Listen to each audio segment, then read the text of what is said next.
نحمده ونصلي ونسلم على رسوله الكريم اما بعد فاعوذ بالله من الشيطان الرجيم بسم الله الرحمن الرحيم مولاي صل وسلم دائما ابدا على حبيبك خير خلق كلهم۔ اللہ تبارک و تعالیٰ کا بے پایان لطف و کرم اور احسان عظیم ہے کہ جس نے ہمیں رمضان المبارک کی اس بابرکت محفل میں اکٹھے ہونے کی توفیق عطا فرمائی، سب سے بڑھ کر یہ کہ ہمیں دولت ایمان سے بہرہ مند فرمایا۔ آقا علیہ السلام کے زمانہ اقدس میں جب رمضان المبارک کی آمد ہوتی تو آقا علیہ السلام کا معمول مبارک یہ تھا کہ آقا علیہ السلام رمضان المبارک کے فضائل کو بیان فرمایا کرتے تھے۔ آقا علیہ السلام اس رحمتوں والے مہینے کے حوالے سے صحابہ کرام کو ترغیب دیا کرتے تھے، عبادات کی ترغیب بھی دیا کرتے تھے، اور خود تاجدار کائنات صلی اللہ تعالیٰ علیہ وسلم عبادت میں کمر بستہ ہو جاتے ہیں۔ حضرت عبادہ بن صامت رضی اللہ تعالیٰ عنہ اس روایت کو نقل فرماتے ہیں کہ آقا علیہ السلام نے ارشاد فرمایا، رمضان آ گیا ہے، تمہارے پاس ایسا مہینہ آیا ہے کہ جس میں برکتیں ہی برکتیں ہیں۔ اللہ تبارک و تعالیٰ اس ماہ مقدس میں اپنی رحمتوں کا نزول فرماتا ہے، اور رب تعالیٰ ماہ رمضان المبارک میں گناہوں کو معاف فرماتا ہے، اور جو اس ماہ مقدس میں دعائیں کی جاتی ہیں رب تعالیٰ ان دعاؤں کو قبول فرماتا ہے، اور اللہ تبارک و تعالیٰ تمہاری طرف نظر رحمت فرماتا ہے، اور یہ دیکھتا ہے کہ رمضان المبارک میں کون عبادت زیادہ کرتا ہے، مقابلہ کرتا ہے کہ میں اس سے زیادہ عبادت کروں۔ آقا علیہ السلام فرماتے ہیں کہ اس بات پہ اللہ تبارک و تعالیٰ ملائکہ پہ فخر کرتا ہے کہ میرے بندوں کی طرف دیکھو، ملائکہ وہ کس طرح عبادت کر رہے ہیں، وہ کیسے عبادت میں مقابلہ کر رہے ہیں۔ اور آگے آقا علیہ السلام فرماتے ہیں کہ پس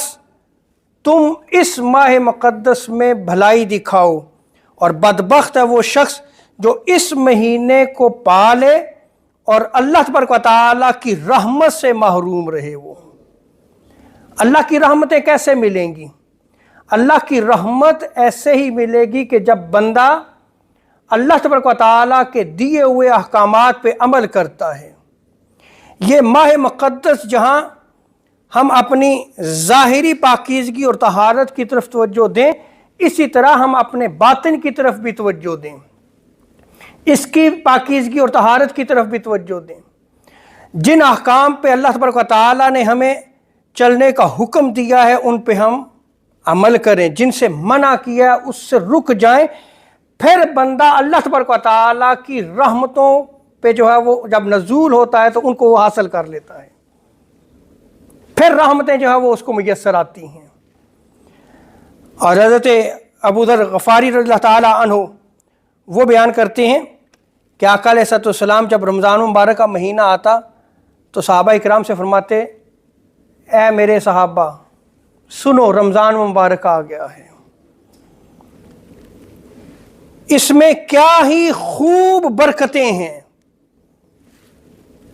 اور کیا ہی اس ماہ مقدس میں خوبیاں رکھی گئی ہیں، اور اگر تم ان کی برکتوں اور خوبیوں کو جان لو تو تم یہ تمنا کرو کہ سارا سال ہی رمضان رہے۔ یعنی اس قدر اللہ تبارک و تعالیٰ کی رحمتوں کا نزول ہوتا ہے۔ بندے کو اگر ان برکتوں کا، ان رحمتوں کا پتہ چل جائے تو وہ یہی تمنا کرے کہ باری تعالیٰ سارا سال ہی رمضان رہے۔ اور آقا علیہ السلام اس ماہ مقدس میں عبادت جہاں خود کیا کرتے تھے اور کمر بستہ ہو جاتے، جیسے کہ ام المومنین حضرت عائشہ صدیقہ رضی اللہ تعالیٰ عنہ بیان فرماتی ہیں کہ حضور علیہ السلام کا رمضان مبارک میں معمول یہ تھا کہ جس قدر آپ عبادت رمضان مبارک میں کیا کرتے تھے کسی اور مہینے میں اس قدر عبادت جو ہے وہ زیادہ نہیں کیا کرتے تھے۔ یعنی یہ حضور علیہ السلام کی سنت مبارکہ ہے کہ اگر ہم رمضان المبارک میں زیادہ سے زیادہ عبادت کریں۔ اور آقا علیہ السلام اللہ کے حضور قیام کرنے کی باقاعدہ ترغیب بھی دیا کرتے تھے، جیسا کہ حضرت ابو ہریرہ رضی اللہ تعالیٰ عنہ کی روایت میں آتا ہے کہ آقا علیہ السلام نے ارشاد فرمایا کہ جو رمضان المبارک میں قیام کرتا ہے اور رمضان المبارک میں ایمان اور اخلاص اور ثواب کی نیت سے جب وہ قیام کرتا ہے تو رب تعالیٰ اس کے پچھلے گناہ معاف فرما دیتا ہے۔ اس میں یعنی رمضان المبارک میں جو قیام کا ذکر آیا ہے، قیام رمضان کا جو ذکر کیا گیا ہے، اس سے مراد تراویح ہے کہ جو بندہ نماز تراویح پڑھتا ہے اور کیا اس کی نیت یہ ہو کہ ثواب مجھے ملے گا، اس کا اخلاص ہو اور ایمان کے ساتھ اگر وہ قیام رمضان کرتا ہے تو رب تعالیٰ اس کے پچھلے گناہ معاف فرما دیتا ہے۔ اور اس ماہ مقدس میں آقا علیہ السلام سخاوت بھی بڑی کیا کرتے تھے۔ اگر کوئی سائل آ جاتا تو رمضان مبارک میں جو ہے ویسے بھی حضور کی بارگاہ میں آتا تو خالی نہیں جاتا تھا، لیکن رمضان مبارک میں حضور کی عطاؤں کا دروازہ اور مزید کھل جاتا تھا۔ حضرت عبداللہ ابن عباس رضی اللہ تعالیٰ عنہما بیان فرماتے ہیں کہ ام المؤمنین حضرت عائشہ صدیقہ رضی اللہ تعالیٰ عنہ بیان فرماتی ہیں کہ جب رمضان مبارک کا مہینہ داخل ہو جاتا تو آقا علیہ السلام ہر قیدی کو آزاد فرما دیتے اور ہر سائل کو نوازتے تھے۔ حضور کی عنایتوں کی طرف دیکھیں رمضان مبارک میں، حضور کی تقسیم کی طرف دیکھیں رمضان مبارک میں، کہ حضور علیہ السلام کس قدر سخی بن جاتے تھے رمضان مبارک میں کہ قیدیوں کو بھی رہا کر دیا جاتا تاکہ وہ رہا ہو کے رمضان المبارک کی برکتوں کا حصول کر سکیں وہ، اور جو بھی سائل آتا حضور اسے نوازتے۔ یہ رمضان مبارک کی برکتیں ہیں۔ اللہ تبارک و تعالی ہمیں رمضان مبارک کی اہمیت کو سمجھنے کی توفیق عطا فرمائے۔ وما علینا الا البلاغ المبین۔